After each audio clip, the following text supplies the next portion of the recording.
Assalamualaikum warahmatullahi wabarakatuh. Alhamdulillah, alhamdulillahi rabbil alamin. Assalatu wassalamu ala asrafil anbiya'i wal mursalin, Sayyidina wa maulana Muhammadin. Ashhadu an la ilaha illallah wa ashhadu anna Muhammadar Rasulullah. Allahumma sholli ala sayyidina Muhammadun musyabihil wal ikram, ya wal jalila wal ikram, wa tahirin wal mujahidina, amma ba'du, ibadullah wa ittaqullah. Bersyukur kita kehadirat Allah dengan mengucapkan alhamdulillahirabbil alamin atas segala limpahan karunia, rahmah dan hidayahnya, serta dengan izinnya juga kita dapat menjalankan amanahnya, belajar mengenal hakikat amal dan ibadah demi meningkatkan iman dan takwa kita kepada Allah Subhanahu wa ta'ala. Alhamdulillah, bertemu lagi dengan saya Guru Mursyid Syekh Nur Muhammad Buya Irwan Maulana Al-Khalidi, Pasaman, Sumatera Barat. Tentunya dalam rangka berbagi ilmu dan wawasan, insya Allah mudah-mudahan bermanfaat buat kita bersama. Dalam waktu dan kesempatan yang sangat kita muliakan ini, saya akan mengajak sahabat, kerabat, jamaah kaum muslimin dan muslimat, saudaraku dimanapun berada, tentang mengenal apa hakikat dari batin dan rahasia. Di dalam setiap pengkajian atau tadabbur, baik itu hakikat, baik itu tarekat maupun ma'rifat, kita akan bertemu dengan istilah batin dan rahasia. Pengenalan hakiki terhadap makna yang dimaksud batin dan rahasia secara psikologis dan secara nalar pikiran, kita tidak bisa membedakan mana yang batin dan mana yang rahasia, karena sama-sama tidak terlihat. Tetapi secara batiniah, kemampuan sifat bagi Allah pada diri kita tidak ada yang tersembunyi dari apapun yang disampaikan oleh Allah. Hanya orang-orang yang telah berhayat kepada hayatnya Allah, ruhaninya Allah, maka dia akan bisa mampu mengenal apa perbedaan batin dengan rahasia, atau dikatakan batin dan sir. Dalam hal ini kita sandarkan dalam pengenalan diri, cara memahaminya. Mana batin dan mana sir bagi diri. Karena kalau kita mengkaji kerahasiaan Allah tidak boleh keluar dari diri. Maka dalam waktu dan kesempatan ini saya mengajak ke makom diri dalam mengenal apa itu batin dan apa itu rahasia. Batin, dinamakan batin, adalah salah satu kodrat, ya. Kalau dalam sifat ibadah dinamakan ghaib, tetapi batin adalah kodrat asal. Kodrat asal yang mana semua yang terlihat itu berasal dari batin. Batin adalah sifat dari asma. Apapun yang punya nama, dia punya sifat. Sifat ini dikatakan batin. Apapun yang memiliki asma atau nama, dia pasti adalah mengenal sifat. Tidak mungkin ada namanya kalau kodratnya tidak ada. Nah, batin itu dikatakan sebuah wujud, dan rahasia dikenal juga dengan wujud. Tetapi dalam kodrat, batin memiliki asal, sementara rahasia memiliki usul. Ini pencapaiannya berbeda. Kalau kita mengenal usul, artinya itu kekal. Setiap usul datang dan pergi. Di mana usulnya, dan dia akan bertajali dan kembali kepada usul. Karena usul itu bersifat hayun bako. Jadi kalau rahasia, kodrat rahasia itu kodrat yang tidak sirna. Ya, kodrat yang tidak sirna. Nah, itu dinamakan hayun bako. Asal dari kata batin dan sir atau rahasia adalah asal dan usul. Nah, ini kalau kita larikan kepada pemahaman diri. Setiap yang berasal adalah batin. Kenapa? Karena batin inilah yang akan mewujudkan zat dan nur, sehingga terlihatlah dari mana asalnya.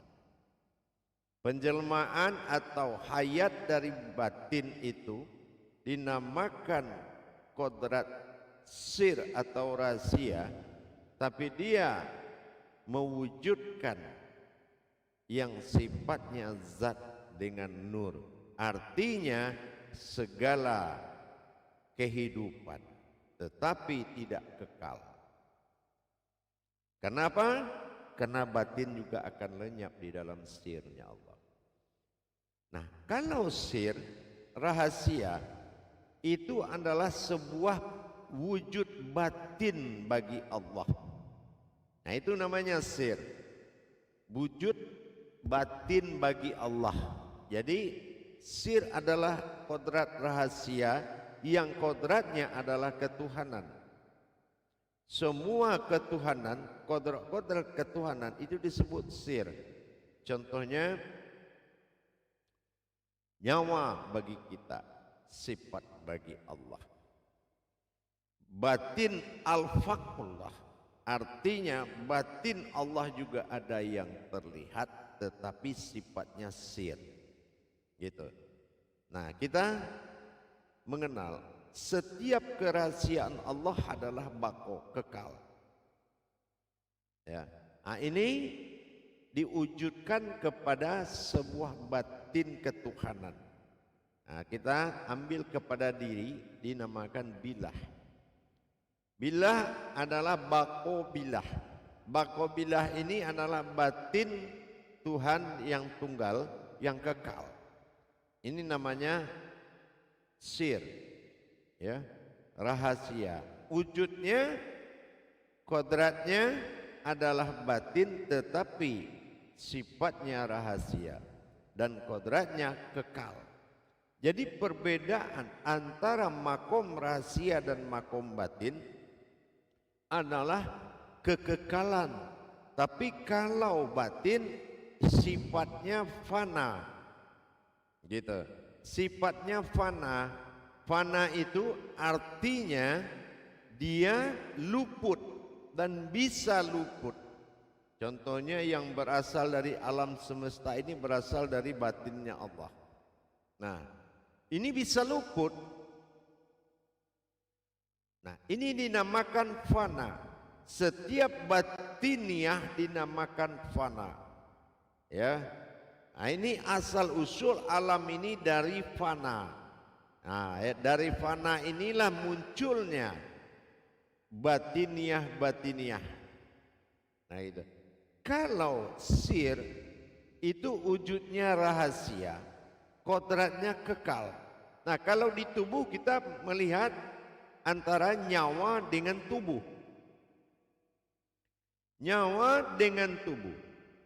Tubuh tubuh ini kodrat sifatnya batin. Sementara nyawa kodratnya sir. Kalau bertemu tubuh dengan nyawa, ini melahirkan hayat, hidup. Gitu. Jadi kalau kita memahami hayatullah itu adalah pertemuan sir dengan batin menjadi hayat. Hayat ini adalah suatu kodrat zat Allah yang terlihat. Nah itu, ini yang dikatakan sir dan batin. Jadi akhirnya sir dan batin ini kedua-duanya satu kehidupan. Nah kalau kita kenal di Hijaiyah itu lam alif dengan alif. Kalau kita kenal di Al-Quran ya Hijaiyahnya. Sekarang bagaimana membedakan lam alif dengan alif? Nah kita lihat lam alif tidak juga ada alifnya. Nah gitu ya, alif. Nah, ini satu kesatuan sama dengan sir dan batin tadi. Ya. Tapi kenapa dikatakan bertemunya nyawa kita dengan jasad dinamakan hayat? Sama, kalau alif bertemu dengan lam disebut lam alif, lamnya alif, maka dia akan tunggal menjadi hayat. Hayat ini yang disebut alif. Hayat dari kodrat alif dan lam tadi. Ini yang dikatakan jalalah. Nah, itu yang persamaan kalau kita bawa kepada pengkajian diri. Maka muncullah hayat. Kalaulah kodrat rahasia tidak bertemu dengan kodrat batin, itu tidak akan hayat, berarti bukan alif namanya. Makanya dikatakan lam alif ya. Lamnya alif. Artinya itulah alif yang berkodrat pada alam, sifatnya batin. Nah, sama dengan sir. Kalau kita larikan ke diri namanya nyawa. Nah, jadi kalau bertemu dua kodrat ini yang akan menjadi hayat, hidup. Nah itu yang dikatakan rahasia dan batin. Rahasia dan batin itu adalah sebuah hayat, sebuah rahasia. Kalau ini sudah bertemu, maka dia akan menjadi kodratnya hayat, kodrat hidup. Maka dikatakan manusia itu adalah hayatnya Allah. Nah, ini sifat bagi Allah yaitu hayat. Karena kodrat alif pada nyawa, kodrat batin pada jantung atau pada tubuh. Lam alif itu akan terbagi dua. Lam alif pada nyawa, sir. Alif nyawa, jasad, tubuh, lam jalalah. Begitu juga di batin. Seperti kita lihat di jantung kita. Wujud alif pada jantung, sir adalah kalam atau aras, yaitu bunyi atau kodrat yang menggerakkan. Wujud. Dan lam jalalah sebagai batin. Inilah wujud aku dalam batin. Nah ini yang dikatakan lam jalalah pada alam dohirnya. Ya, dikatakan markubah atau baitullah. Nah begitu juga dengan lam alif pada diri sir. Makanya dikatakan lalah atau jalalah, perjalanan alam zahir dan batin yang wujudnya zat Allah. Nah begitu kita memahami Apa perbedaan zahir dan dikatakan batin? Berawal dari sir dan batin. Nah, sifat sir adalah kerahasiaan Allah bertajalli pada sifat ketuhanan. Sifat Tuhan wujud tunggal. Tapi kalau lam jalalah adalah sifat alam batin bagi wujud Allah. Jadi kalau ini yang dikatakan wujud aku dalam batin. Ini yang dimaksud pada titik awal mula jadi. Inilah yang dikatakan sifat rahasia dan batin. Jadi kalau kita ingin memahami apa rahasia-rahasia Allah adalah sifat tersirat bagi ketuhanan. Gitu. Jadi sifatnya kekal. Batin-batin Allah itu banyak, ada napas, tanapas, ampas, nupus, itu adalah hayun bako, itu kekal semua. Itu kekal. Ini yang digolongkan kepada sir. Ya. Nah, gitu. Jadi apalagi contoh sifat 20. Mana yang kekal bagi Allah? Salbiyah. Nah, itu kekal bagi Allah. Ya. Yang kedua nafsiyah. Tapi manawiyah dia adalah batin. Nafsiyah wujud tunggal. Dan salbiyah adalah sir. Nah, jadi kalau kita sudah bisa membedakan mana yang digolongkan rahasia dan mana yang digolongkan batin, maka kalau kita ingin mengenal mana rahasia mana batin karena sama-sama tidak terlihat, maka kita harus tahu mentajalikan, mempertemukan, maka muncullah hayat kedua sifat tadi. Inilah wujud. Disinilah kita menikmati dan mengenal dan memandang. Karena dia sudah hayat, kalau dia hayat maka dia berwujud. Kalau dia berwujud, kodratnya sudah menuju zat, maka dia bisa dilihat. Yang tidak terlihat tadi, alif tersirat dan lam jalalah juga tersirat. Nah, ini juga akan bisa terlihat kalau kita bisa mempertemukan dua kodrat di dalam satu wujud namanya hayat. Kalau kita ada kemampuan mentajalikan, maka sama dengan kita melihat di tubuh kita sendiri. Kalau sudah bertemu jantung dengan nyawa, maka jasad adalah penampakan. Nah, ini yang dikatakan ahyan karajiah. Kalau sudah bertemu ahyan sabitah dengan kudus, ruh kudus tadi, atau dikatakan dengan diri jauhar tadi, maka dia akan terlihat ahyan karajiahnya. Sama kita mengenal sir dan batin.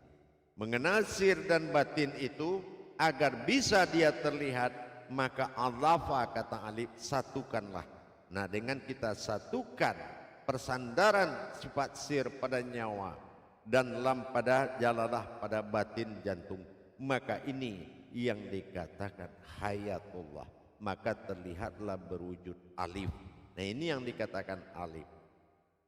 Jadi kalau kita mengenal apa itu rahasia, apa itu batin, adalah dengan mengenal tajali perjalanan. Apa dari awal batin, apa dari awal rahasia. Dan ini akan menjadi satu kesatuan, yaitu hayat hidup. Nah, hidup ini baru ada dua dia. Ada kehidupan, ada yang hidup. Nah, ini ada zahir dan ada batin. Jadi pengenalan rahasia dan batin itu adalah dengan memahami fana pada batin, filah nama kodratnya, bako pada sir, bilah pada kodratnya. Saya ulangi, batin fana pada kodrat batin, artinya tidak berurat, tidak berdarah. Filah pada wujudnya, yaitu terlihat, batin yang terlihat. Kalau sir adalah bako, kekal pada sifatnya, bilah pada wujudnya, yaitu wujud batin Allah, rahasia Allah. Jadi fana'um filah wal baqa'um filah. Dapatilah diri yang kekal dan kekalkanlah diri itu, insya Allah. Dengan ini kita sudah paham batasan mengenal rahasia dan mengenal batin dari dua kodrat, fana filah dan baqa'um filah. Inilah dasarnya kita mengenal. Jadi sandaran seperti ini yang menjadikan adanya hayat, disebut dengan bersifatnya aku pada sifatku sendiri. Ini dalam bahasa ma'rifatnya. Jadi kalau kita sudah mengenal bagaimana pengenalan terhadap sir dan batin, insya Allah kita akan bisa mendapatkan kenyataannya. Insya Allah mudah-mudahan bermanfaat. Jadi kita sudah tahu batasan mana rahasia yang bersifat kekal. Batin-batin Allah yang sangat kekal itu golongannya rahasia. Dan batin yang tidak kekal itu golongannya adalah batin. Tapi sifat daripada itu semua adalah setiap batin kodratnya umat, setiap sir kodratnya Tuhan. Setiap batin kodratnya umat, setiap sir kodratnya Tuhan. Inilah yang dikatakan zahiru Rabbi wal batinu abdi. Zahir itu adalah penampakan kerahasiaan Allah. Allah bil zahiru wallah bil batinu. Jadi dengan demikian kita sudah bisa memilah-milah mana yang rahasia dan mana yang batin. Insya Allah mudah-mudahan bermanfaat.